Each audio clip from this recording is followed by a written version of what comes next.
चलो भाई देखो अब मैं क्या करता हूँ। और इसमें आज हिंदुस्तान में हिंदुत्व की जीत हुई है, मोदी की गारंटी की जीत हुई है, मोदी मैजिक की जीत हुई है। मोदी जी जो कहते हैं वो 100% करते हैं। क्या बात कर रहे हैं? कार्यकर्ता कार्यकर्ता होता है और जो अच्छा काम करता है, और मोदी जी ने बहुत अच्छा काम किया है। 15 लाख उन्होंने नहीं दिए, लेकिन 15 लाख की जगह पे इतनी सारी खुशियां दी है, इतनी सारी स्कीम दिए हैं जिसका कोई चर्चा ही नहीं है। दोस्तों, इनकी ऐसी ही बातों पर रिपोर्टर ने कुछ सवाल कर दिए, जिस पर इन नेताओं ने बहुत गजब के जवाब दिए हैं। तो दोस्तों वीडियो में लास्ट तक बने रहे और अब चलिए बिना किसी देरी के वीडियो स्टार्ट करते हैं। एक मिनट यार, रुकिए। एक बात बताइए, आपको प्रधानमंत्री मोदी के कौन से काम सबसे अच्छे लगे? एक तो वो हमें अपना परिवार समझते हैं, हमें अपना समझते हैं। मैं कब हो गया ये? उन्होंने उज्ज्वला योजना दिया, फिर आपको घर दिया, और ऐसे बहुत सारी, हर एक का अकाउंट खुलवाया।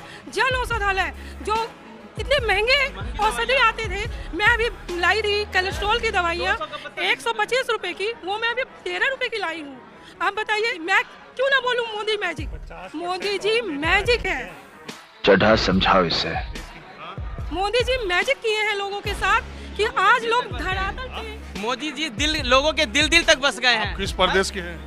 हम बिहार के हैं, लेकिन दिल्ली में हम जो है राष्ट्रीय सचिव है पूर्वीय जन कल्याण परिषद के। ये क्या चीज है? ये पूर्वीय जन कल्याण परिषद पूर्वांचल के लोगों के विकास के लिए जो आवाज उठाती है।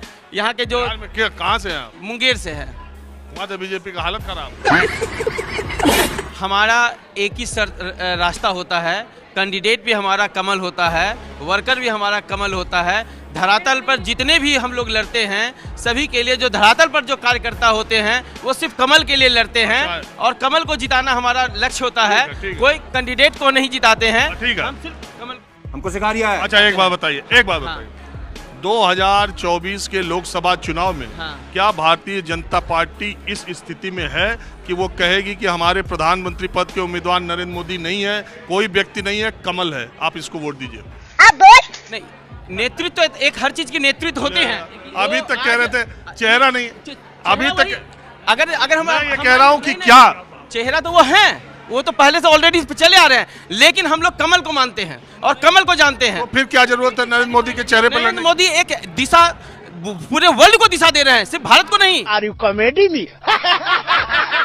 अरे भाई मोदी की गारंटी आज हम 400 पार कर रहे हैं, 400 से ज्यादा। सर मैं एक शब्द में बोलना चाहूंगी। सर जब आम आदमी पार्टी आई थी तो वो कागज लेके कहते थे, अरे मेरे पास शीला दीक्षित के खिलाफ इतने सारे कागज है, मैं ये कार्रवाई करूंगा। वो आज तक शीला दीक्षित बेचारी ऊपर चली गई, आज तक वो कागज उन्होंने दिया नहीं।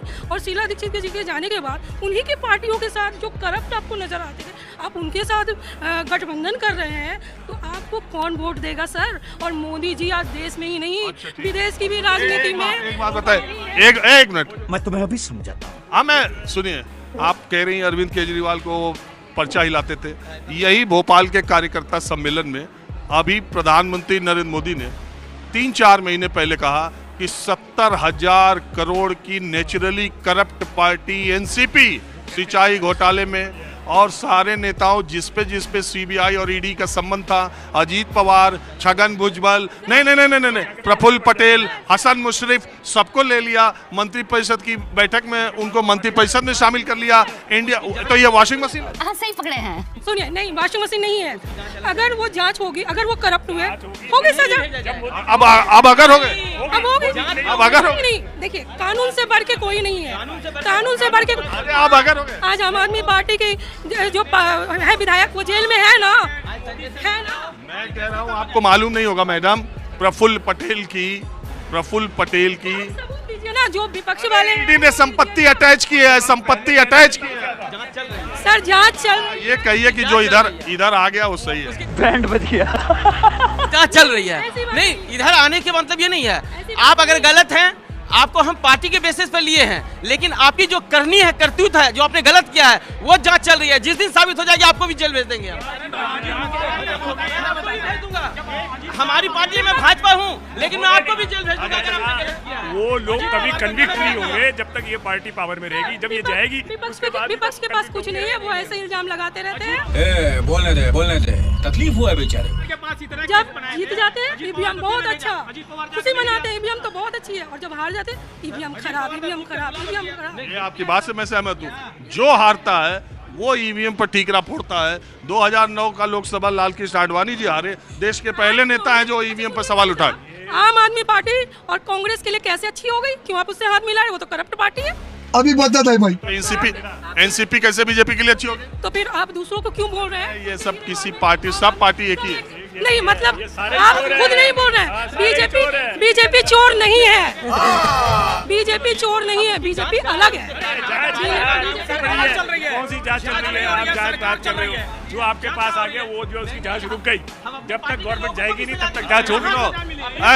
अरे सुनिए, दिल्ली इनको सजा मिलेगी। ये बीजेपी के बरखिलाफ बोल रहे हैं। बड़े खतरनाक लोग हैं। जीते हुए के बरखिलाफ बोल रहे हो क्या? क्यों? नहीं साहब भाई, ये सबको मिलाते हैं, मत अलग करो। ना प्लीज। एक बात बताएं, उनकी बात सही है कि जो जीत गया उसकी कम से कम जीत को आप बर्दाश्त करो ना, पचाओ ना। आप चिढ़ रहे हो, अगर आप बेहतर कर सकते हो आप चिढ़ो, किसी की जीत से चिढ़ने की जरूरत नहीं है। नहीं, बिल्कुल चिढ़ना नहीं चाहिए, उनको वेल विश करना चाहिए। मोदी जिंदाबाद। अरे तुझे आ रही ईवीएम पर सवाल उठा दिए। जब कश्मीरियों को 370 हटने पे इतनी खुशी हुई तो इन्हें क्यों लग रही है? मुझे तो समझ में ही नहीं आ रहा। देखिए, मैं तो हमेशा 370 के बारे में कहता हूँ। कोई एक नियम कानून था संविधान में, 70-72 साल चला, उससे कश्मीरियों का कोई भला नहीं हुआ, उनके स्थिति में कोई परिवर्तन नहीं आया। अगर उसको खत्म किया गया तो उसको भी समय देना चाहिए 5-10 साल बाद। इसके बाद देखा जाएगा कि 370 का क्या हुआ क्या नहीं।